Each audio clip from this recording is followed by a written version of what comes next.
Hey, Kobe, you know what? What? You're my close personal.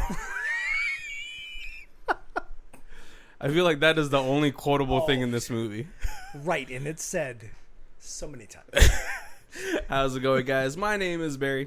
And this is Colby. And this is Who Watches This.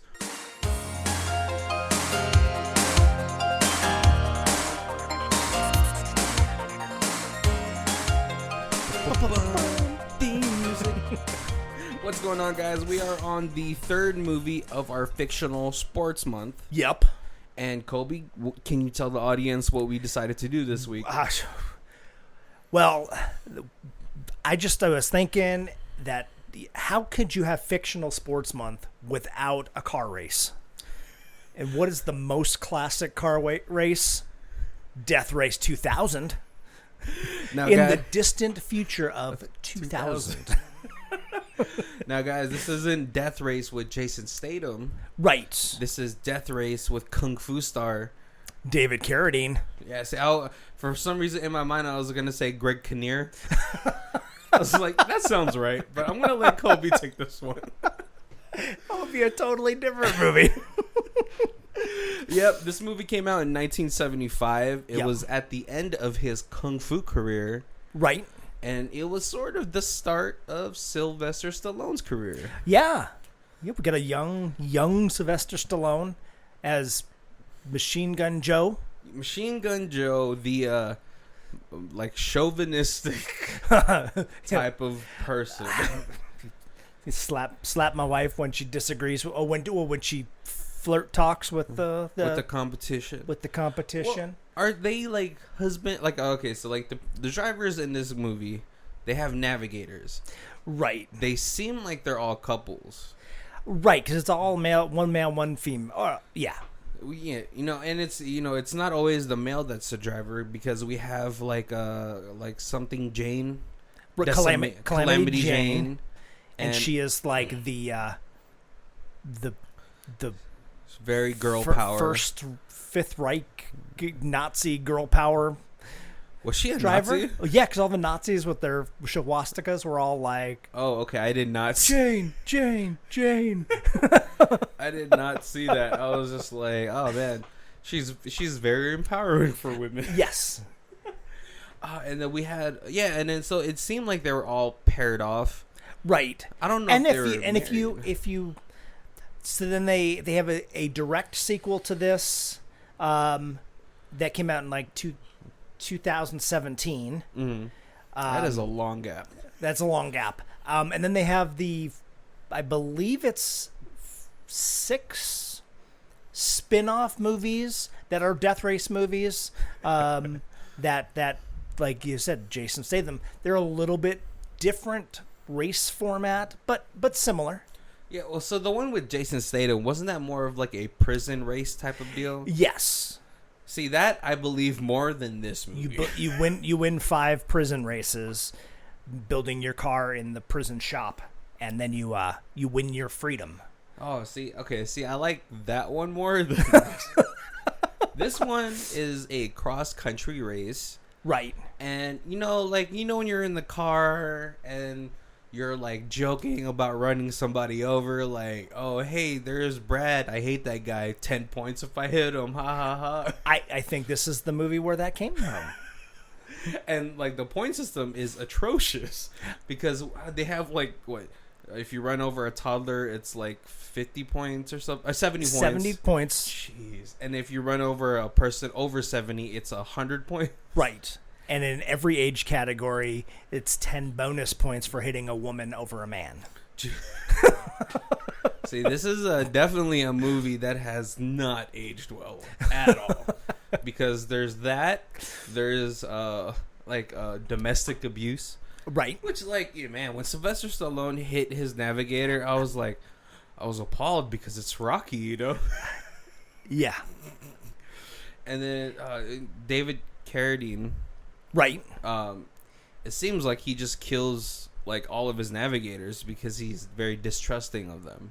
Right. And it's weird though, because like when he has the mask on, he has like a Phantom of the Opera type of like eye scar.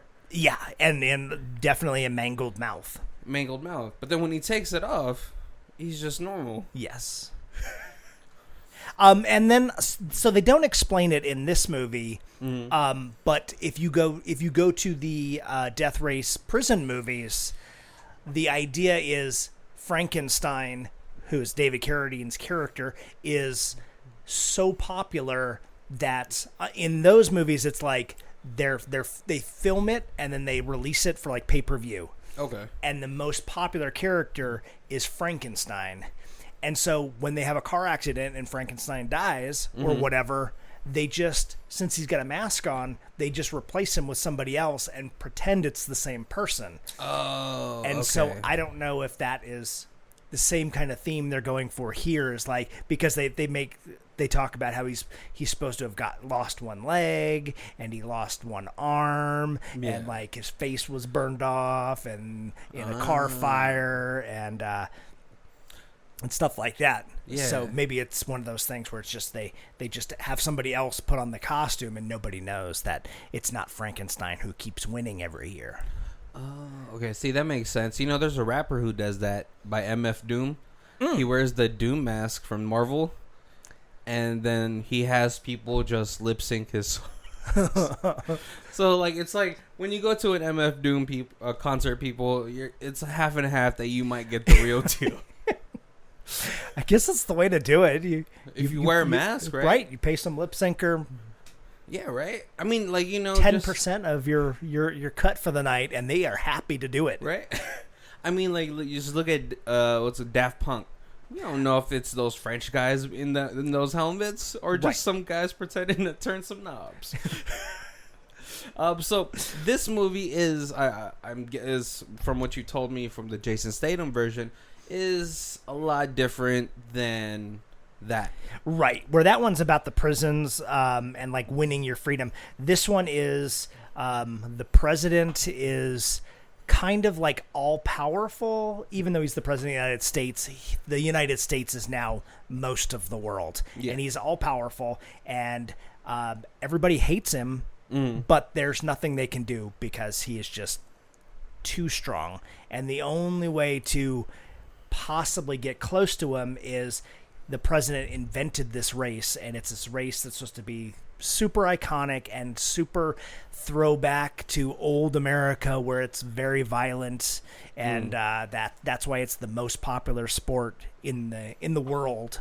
But if you win the death race, then you actually get to shake hands with the president, and it would be the time where you could possibly be close enough to him to try to assassinate him.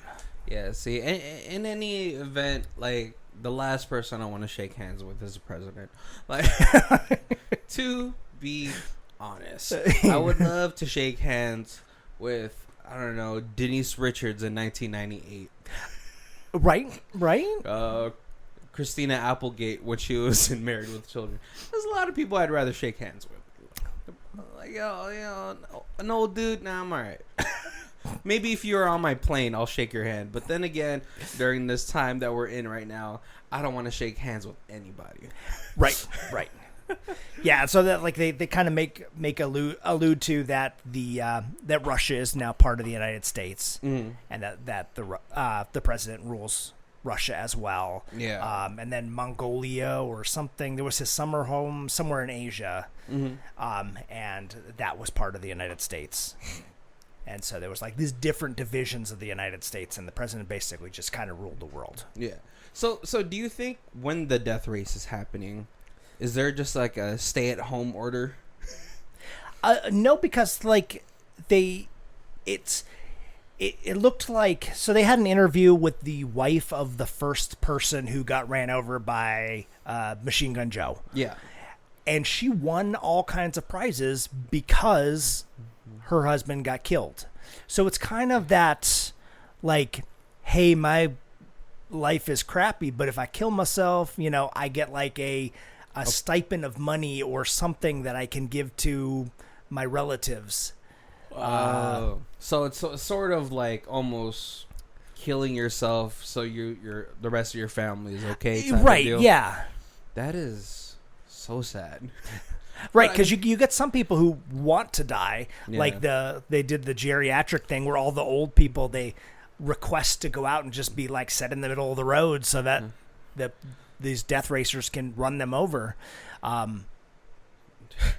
Because I guess you're old and you're like, I'm old and I'm too old. I'm handicapped. I should give something to my next generation. Oh, but David Carradine did not give them that. He did not. He did not let them go gently into that night. Right. See, like what I was thinking about it was like almost like population control, or like for these 5 death race drivers. Right. They're like, dude, there's way too many people here. We need to thin out the herd. Yeah. And quell the public's like bloodthirst or bloodlust. Right. Maybe just sort of like a racing purge. Exactly. And then they kind of go into that a little bit more in the sequel, the Death Race 2050, because they talk about how basically people no longer are really working. Yeah. That the government just is so automated that people just sit at home and watch TV and don't do anything. And so to get a little bit ahead because you don't have a job, you're kind of jumping in front of cars and killing yourself so that like your family can have a bigger, better TV, or better food or whatever it is. Was this the one in 2017? Yeah. Oh, it's the ideas behind all of this is so ludicrous. I don't know if I'd want to watch it. It just sounds like such a dark comedy. Oh, it is. It is. It's a stab at like the world and the government and how people are so into unrealistic sports and into reality TV. Yeah. But then it is also very much a dark comedy, just on. Oh man. Well, so we're gonna get into a pretty fast overview of the movie. It's like you kind of get it for what it is. There's not a whole bunch of plot to really go through, right? But it seems like there's a whole bunch of underlying metaphors in this movie. Or that might just be me reaching for a cookie in a cookie jar that has no cookies. Like Kobe said, the movie really just starts at the beginning of the race. Right. All the drivers are getting ready. We get a slight introduction to all the drivers. We get Cobra Kai. We get we get Sylvester Stallone. We get Calamity Jane. We get I forgot what the brunette girl's name was. I was trying to think of that too. I can't remember either. But her car is like a bull. Yeah. And it's got bull horns on the front. Yeah. And then there was like a very comedic, like almost, it's just very comedic scene where like some guy is doing the whole Olay thing. But I was just like, how long can you do this before you get tired or before she clips you with the back end of her car? Right. And then we get Sylvester. I think I said Sylvester Stallone. And then we get David Carradine. Right. As Frankenstein, but for some reason his car almost looks like just like the Hulk. Right, big teeth, like a dinosaur, like a dinosaur head. Yeah. It doesn't really fit. It doesn't fit the Frankenstein image. Yes, that is true. Like in my mind, I would have figured that the wheels would have had like bolts. That way, it can clip other cars, and it would be black and green. Because Frankenstein's pretty iconic character. So yeah, I feel like it shouldn't have looked like a dinosaur head. It could have looked more like a Frankenstein head. But whatever. Semantics. It's all semantics. We also get a shot of how the government is run. Obviously, Colby has already said that the government has sort of combined a good chunk of the world into America. Yeah. And he had created this death race for some reason. Because I guess the people were bored because the world is just so perfectly run. And there's like factions of people who want the world to go back to the way it was, where people worked and people provided for their families. Okay. And so, but he wanted this race to be the throwback, to be the greatest sport in the world.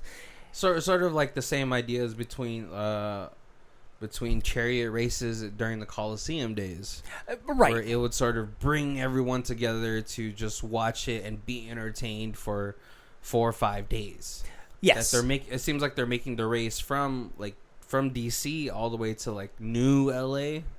Yeah, cross country. And I was also maybe the same time. This would have been like when Burt Reynolds was doing the Cannonball Run movies. That may have been about the same time. That was also kind of a comedy, not a death race, but a race from one side of the country to the other. And so we get the introduction of all the characters. Obviously, our main character is Frankenstein. Yeah. And we get introduced to his navigator, who we find out later is the granddaughter of the Resistance. Yeah. Now, I don't know exactly what were they just resisting were they the rebels for the new government and they wanted to take them down? Is that what? Right, because they wanted the world to be like it used to be, not like it is now. Do you think it's because everyone's just so bored? Yeah. That like they feel like people need to have a purpose to wake up every day. Right, exactly. Is that okay? And so the plot for a good chunk of the movie is that his navigator would sabotage him at the right moment. That way they can bargain off Frankenstein to the president and get close enough to assassinate him. Right, because they were at some point going to try to replace Frankenstein because he got the mask, so they were going to replace him with somebody who would try to assassinate the president. Yeah, but later we find out, which I mean, like you theorize that Frankenstein is just someone who's been being switched over and over. Right. But then later, before he beds the niece, he says that he was raised in a laboratory. Right, some sort of experiment. There's like nothing about his past I don't think is real. Yeah. Like I feel like it's the idea of Frankenstein was raised in a laboratory, and then it's just these people that are kind of continue to replace that Frankenstein character. Because she says, she's like, I'm surprised you could even walk since one leg was smashed and the other leg was burnt down to the bone. Mm-hmm. And then he like pulls off his pants and he's got his little banana hammock on and his legs are both just fine. Yeah. And he's like, yep, I remember that was, that was a wild day. 97 and 99 or whatever it was. So like, could that have been her testing him to see if he was the original Frankenstein? Yeah. I told you, no cookies in the cookie jar, guys. Yeah, and I think it was really weird for me that they were just automatically sleeping together.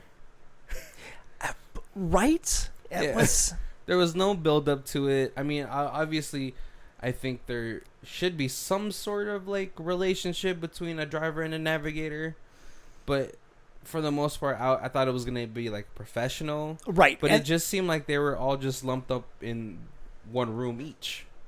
Yeah, and they were strangers at the beginning of the race, and the race is only a 3-day race. Yeah. So, but then, and that was the first hotel room, the first night. Yeah, the first night, the towel slowly slips off her breast.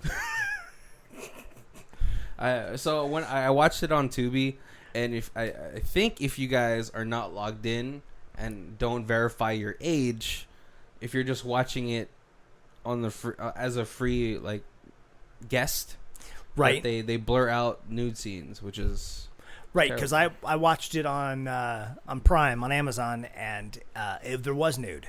There was nude scenes. Yeah. So I had to Google the videos because I can't have these gaps of the movie missing. There's weirdly a decent amount of nude scenes in here. There is. I had seen this before, like a long time ago. Yeah. I don't remember there being anywhere near as much nudity. Yeah, it's so weird. So one of the first scenes is just them as a group, all the drivers as a group, getting massages. Right, and it's every single one of them except for Frankenstein naked, including like Sylvester Stallone, just buck naked laying on a table getting butt massage. Well, I mean, at that point he had already done the softcore porn. But that's true. So he's probably like, everyone's already seen it, Well, you do a better Stallone than you do a Schwarzenegger. That's for sure. Well, I think with the Stallone, you just got to be a little bit lazy or like. I really don't know if he has a speech impediment or maybe it's just how he just talks, but it's kind of fun to do. Right. Yeah. Especially if someone's arguing with you and you just want to you just want them to leave you alone and be like, I don't know, maybe I did, maybe I did. I can see that just irritating people more. But yeah, and then after that scene, she takes a shower, and then she's in the room with Frankenstein, and Frankenstein all of a sudden just starts taking off his clothes too, and then they dance. Right. They would do the waltz, almost naked. And she's already seen that he is normal-faced under the mask, and he gets naked except for the weird, deformed face mask. Leaves that on.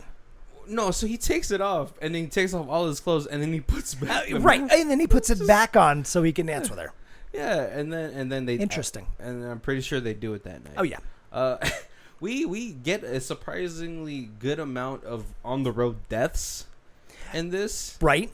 And then everyone stays in touch through the radio, so everyone knows everyone's point systems, and so the navigators are really responsible for finding the fastest route, but also finding routes where people are supposed to be laid out at, so they can get points. Right. So you certainly get the most points for finishing first, but they do make a comment that even though Frankenstein is ahead on the third day, that Joe has made so many more kills. Yeah. That if he comes in at a decent time, even if he's second, he's still probably going to end up winning the race. And so there's, for me, all right, now that I think about it, it's 1975. You definitely need a navigator, but how do I trust that person? Because I can barely navigate through this city. Right. And Vegas is not a hard city to navigate through, but sometimes, man, like, I can imagine people back in the days before, like, Google Maps and even MapQuest. Right. Just got in a whole bunch of more like accidents just because they're like constantly squinting looking for a road sign, like street roads, like what does that say? Oh, hit somebody. Right, now Siri just tells you, make right in three quarters of a mile. Yeah. Well, I mean, you were driving during that time. Was it hard for you driving, like as far as like finding new places? I had a much better grasp of what was around than I do even now. Like I still know street names and stuff, but like you knew every street name, and you knew when somebody was like, meet me at the McDonald's on the corner of the DI, you're like, oh yeah, well there's 3 on DI, so we're gonna go to this one, whatever. And like now somebody's like, meet me at the McDonald's, and I'll be like, McDonald's DI, boop boop boop boop, and Siri will tell me how to get there. Well, especially with Vegas constantly growing, right? So there's always like a new street somewhere. You're like, I don't know that street at all. Yeah. And so much respect to the people driving in this death race for being able to get around, right, without GPS. And they do show you the weird, goofy like map as every car like takes off, and then they start to veer off away from each other because they have ideas of which is the fastest way. Yeah. But sort in the third day, what's it called? Frankenstein definitely knows that the third day is the last day that his navigator will try to screw him over. Right. And so throughout this movie, other riders have been dying. I think the first rider that dies is Cobra Kai. Yeah, the Resistance blows him up because they stuff a fake baby full of dynamite, and they they leave it out, and he's like, "What? I haven't gotten any points. Baby on the road. Let's hit that." Jesus. And there is a decent amount of practical effects, so like all the kills look pretty cool for what they are. The blood is horrible, like orange red paint. Yeah, but the body parts flying. Yeah, off and awesome. The practical effects on this is like, you get a couple few people who get hit by cars and like roll over the car or actually get flung pretty decent. Yeah, it looked like a painful project to work on. Yeah, I would not want to be a stuntman in this. I think the worst one was the manhole, where like they blocked their friend from coming on, so he gets ran over, and then they open it up, and then they get ran. It's a pretty brutal kill. Yeah. So at this point, on the third day, as Frankenstein's making his way through Albuquerque or New Mexico or whatever, it seems like he might have grown or developed some sort of feelings for his navigator, because on the second time that they smash, he apologizes. Yeah. And she's like, "What?"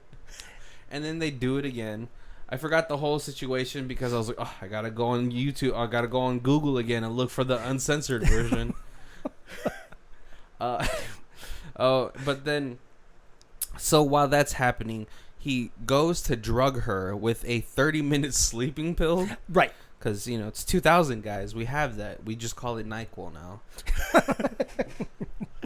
and during the attack, she knocks out. But then there's this guy on a plane that's like bombing him, right? With unlimited, he has a Grand Theft Auto cheat code because he's like bombing him unlimited a lot, and it's a little tiny plane. Yeah, and at this time, Machine Gun Joe is right behind them, and he's also being chased with explosions. Does he die at this point?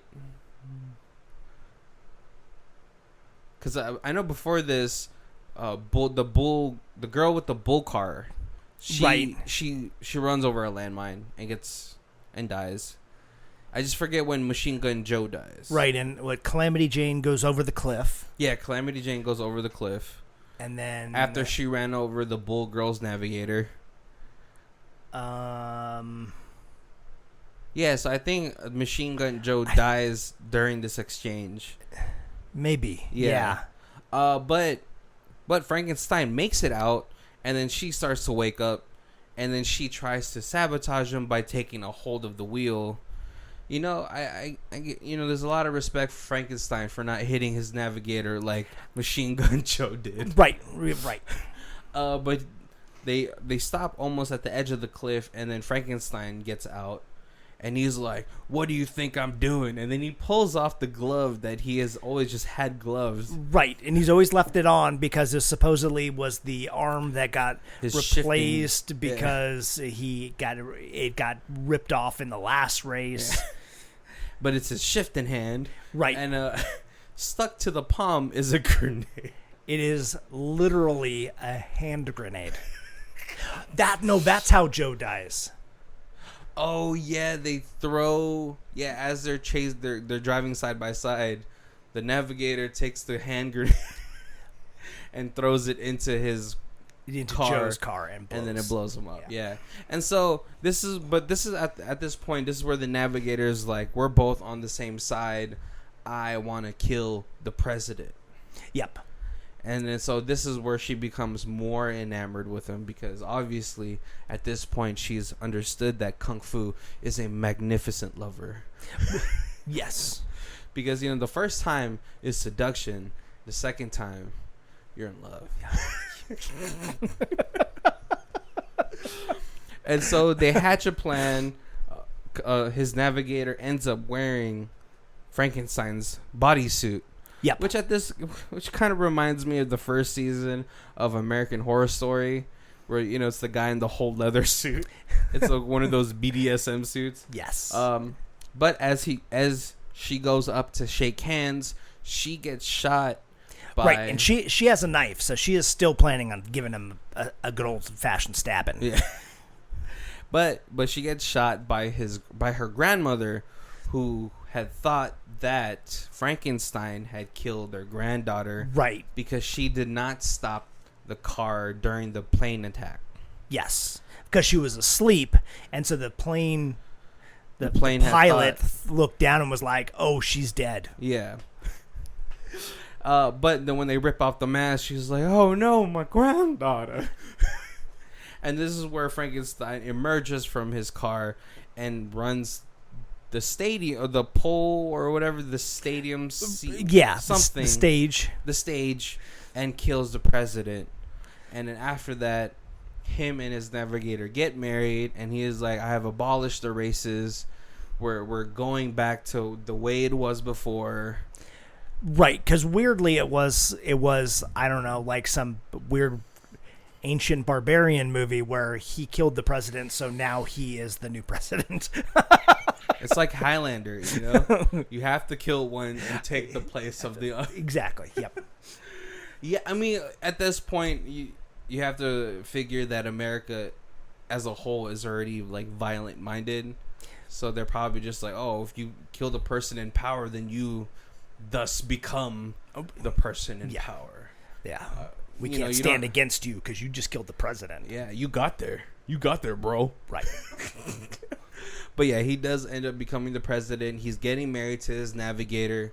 The grandmother is there supporting all the decisions that they're making, and then the movie just ends. Yeah. There's not a whole lot to unpack with this movie, but it definitely is entertaining. Yes. Yeah. Colby, is there any parts that like really stood out to you when you watched this? The one kind of person that we didn't even really talk about, who was like, I felt kind of almost made the movie, was the announcer. My close personal friend. Well, okay, yeah. So there was the old lady, big boobed announcer. Yeah. Who just like everybody. Yeah, she was like, everybody was her close personal friend, and she knew everybody from when they were young. Yeah. And then there was the super excited guy. Oh yeah.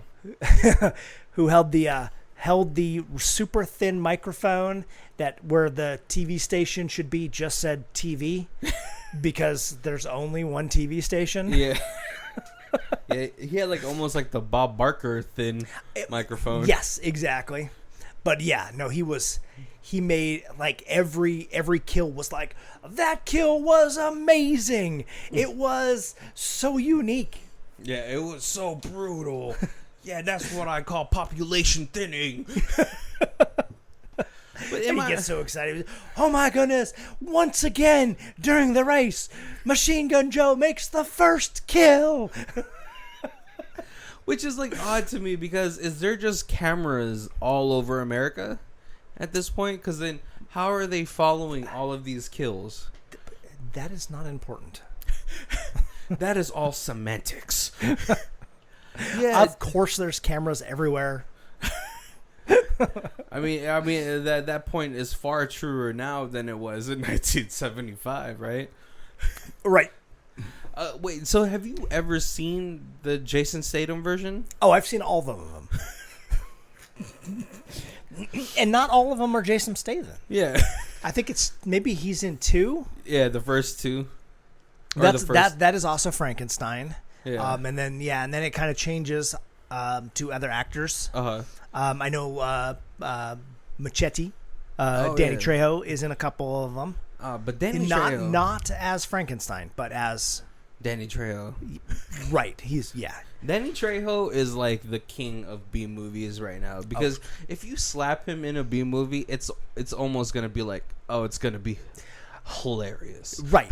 He's like almost Nick Cage worthy. Like it's just like, oh, he's in it for 5 minutes. Whatever, I'll watch it. But if he's gonna star in it, then I'm just gonna go ahead and pre-order my Blu-ray because it doesn't even matter. I haven't seen it yet. I remember the first time I saw Danny Trejo, and it was in the George Lopez show, as like his like cousins that were always doing illegal cheap stuff.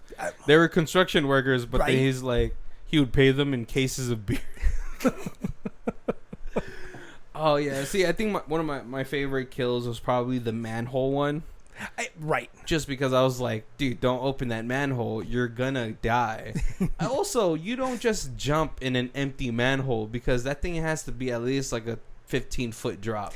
Right, and that was what they called them. There was like the Chicken Brothers or something. It was like who could stand out on the road the longest. Oh, was that who they were? Yeah. I thought they were just. I thought two of the old guys were just like, oh, I gotta die now.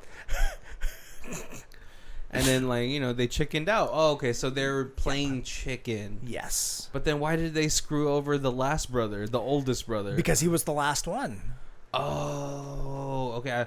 See, when you were talking about the insurance money or whatever money that they're supposed to get, I thought it was like, oh, last one in is gonna pay us for the rest of our lives. And it seemed like he might have been the oldest but one. If they were all brothers, then yes, he would have then.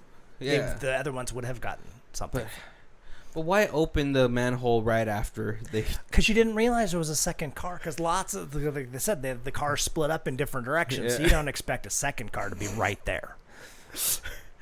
Oh, Kobe. Come on, Barry. Oh, man. So how? Oh, not how old were you, but like, when did you first watch this movie? So I watched this. I probably was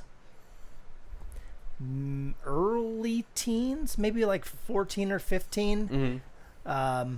So that would have been like late 80s. Yeah. Oh, okay. So it's like a movie that you rented. Yeah. From a mom and pop's. Okay. Yeah.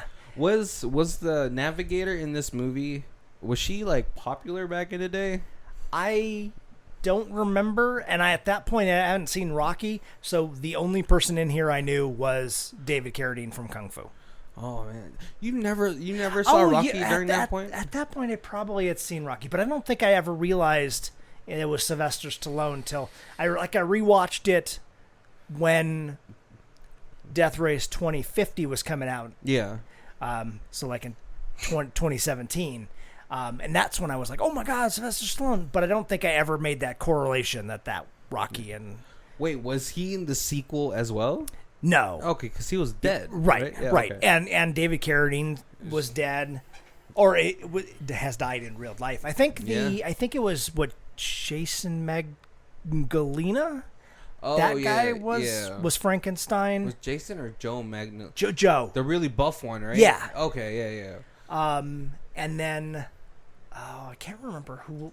There was a lot of famous people in that cast too, but they were more like sort of like supporting stars. Current famous people. Okay. Like one the girl that was like the cowboy driver, and that one was the redneck neighbor girl from My Name Is Earl. Oh, was it? Yeah. Oh, like in the sequel. Yes. Okay, I thought you were talking about. Oh no, from 1975. I was like, man, she's so old. It still looks so good. What's it called? So like, so for this movie, obviously the nudity isn't really needed. But was that more of a normal thing for like older movies just to have random nudity in it? Yes. Because I believe it was a Roger Corman movie, and he likes to like kind of a lot of horror movies, so he a lot of just throw in some random nudity for no reason. Oh, you know, I bet for teenage boys back in the day, those were right. Many paused moments in those movies because the internet wasn't a thing. Right. I like watching old shows, and then they would always talk about drawing boobs. And then some guys like, man, when I was a teenager, this is all I had.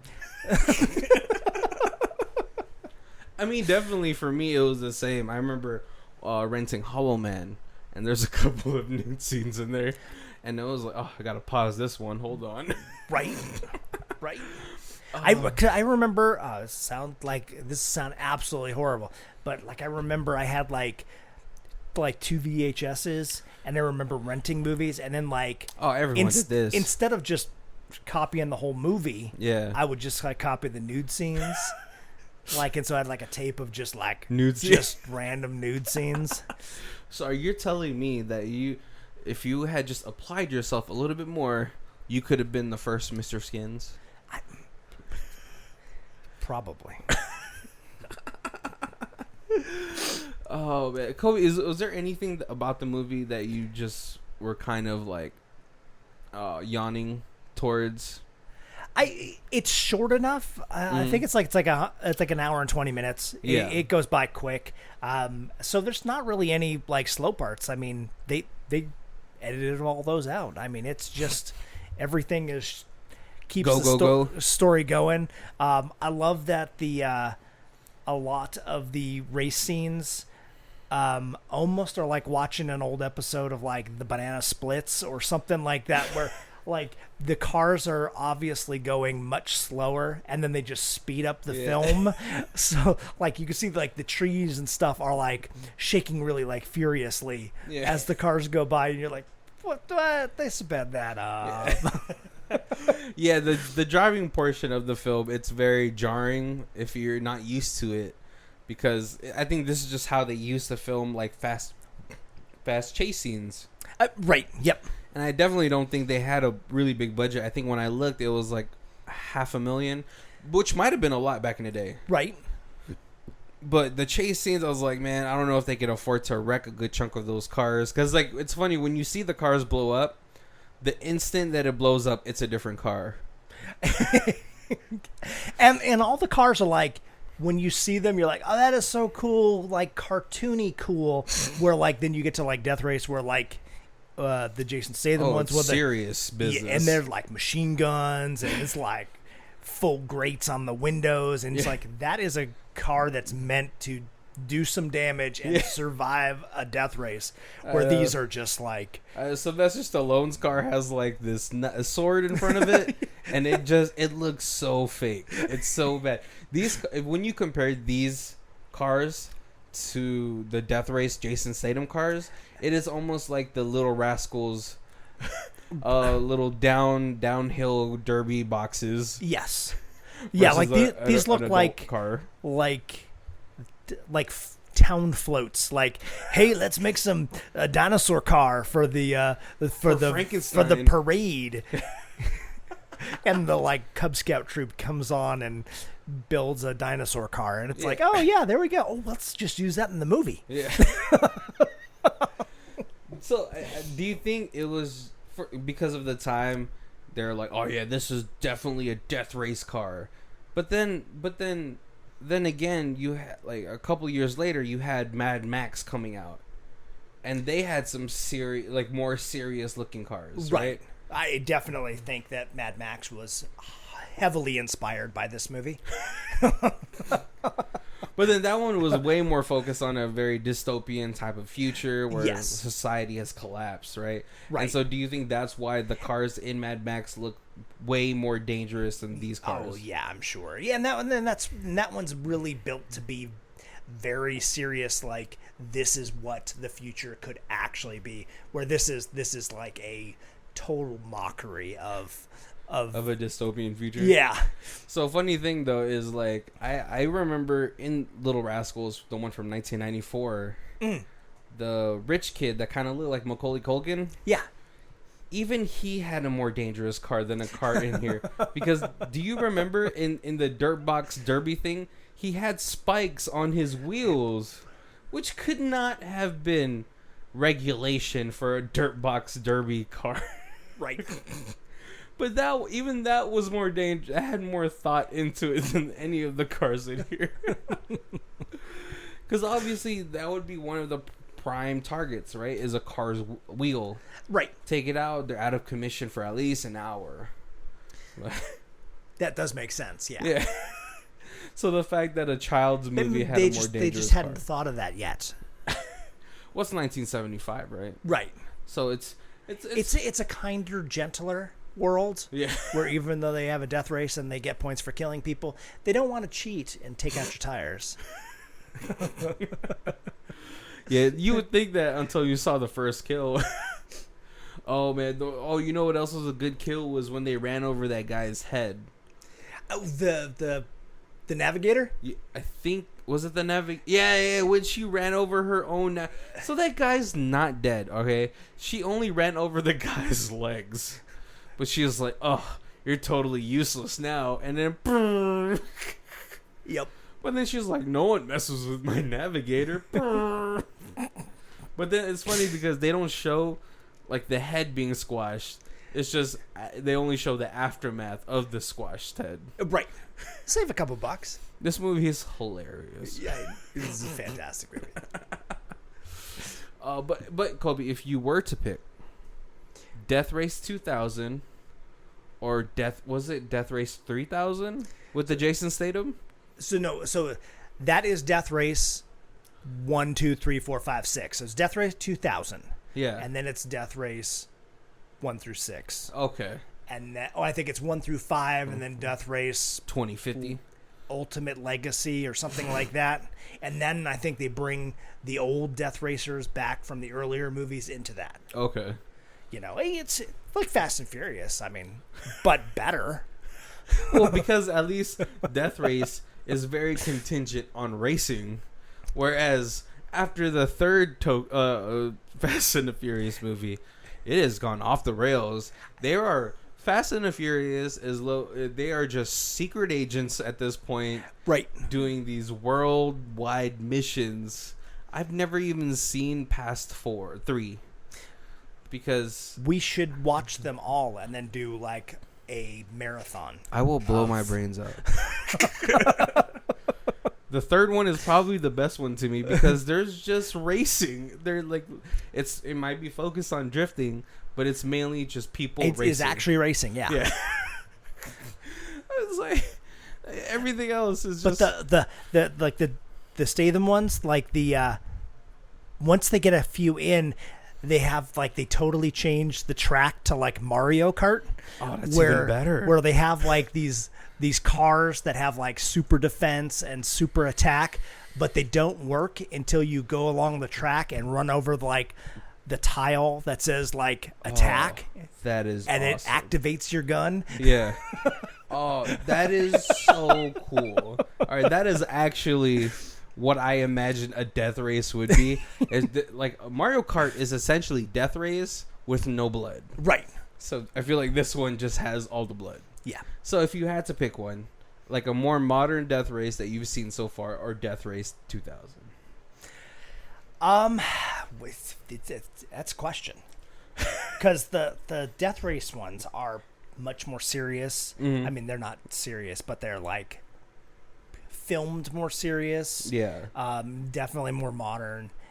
Definitely souped up cars, and you have a car that is awesome that is trying to destroy other people's cars. Yeah. So that you can survive this race, where this Death Race 2000 is more of, I've got the bull horns on my car or a big old knife, but that's just to like hit passenger or like pedestrians. Yeah. It's not to hurt other cars. It's really just a race to the finish. Okay. So I guess it depends on what kind of mood you're in. Like if you want to see some tits, watch Death Race 2000. Right. Or is there boobs in the new ones too? There is a lot of sexy women because the navigators in that is always female versus the male driver. Yeah. I don't know. Maybe there's one where it's switched, but it still follows that male female combo. Okay. So if you're trying to watch like people trash other people's cars, like a derby type of feel, the newer Death Races are more fun to watch. Right. But if you want to see something classic with some underlying metaphors for society, and all that stuff, then Death Race 2000 is more of your cup of tea. Right. So, okay, let me rephrase the question. What would you be more in the mood for? It would be the new Death Races. Probably. But I this is like I got a special place in my heart, and then like the Death Race 2050, which is like the direct sequel. The direct sequel from this is also also follows that whole thing. And that one, they've got a fun thing where all the people get who are pay-per-viewing it get like glasses, and they could put the Oculus Rift on, whatever. your little VR thing. Yeah. And there's a little camera on top of the driver's like helmet, and so then you can look like you could watch the race from the view of the driver. Oh, so you have like that the POV experience. Yep. So, but in that one, are they also driving over citizens? Of course. Oh, it's probably way more worse to see it in that one, you know? It's like modern technology. Is it still practical effects? It is, yeah. And there is nudity in that one as well. Oh, so. I know because it was the first. So we had a bad movie night at the comic store when we was running. We used to do bad movie night, and Death Race 2050 was actually our very first bad movie that we watched. And it was so much fun that we were like, okay, we got to do this every week. And then we made it into a movie night. Yeah. But I felt very awkward because we were watching it and there was more nudity in it than I should be showing in an open comic book store. Well, it was after hours, right? It was after hours. Was there like any kids in there? There wasn't. We were all.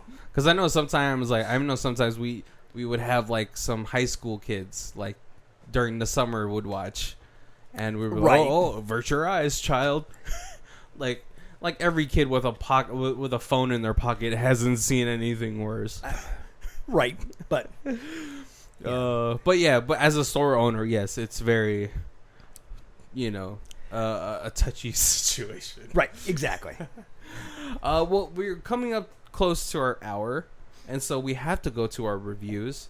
If this is your first time joining us, our review system is in 4 levels, which is Stream It, DVD It, Blu-ray It, and Ultimate Box Collection.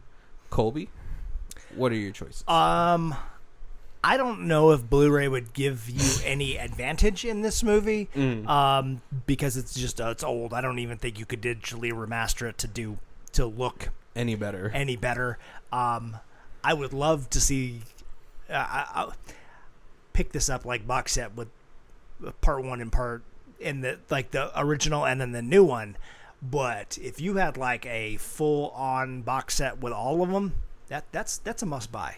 It is a must buy Blu-ray super box.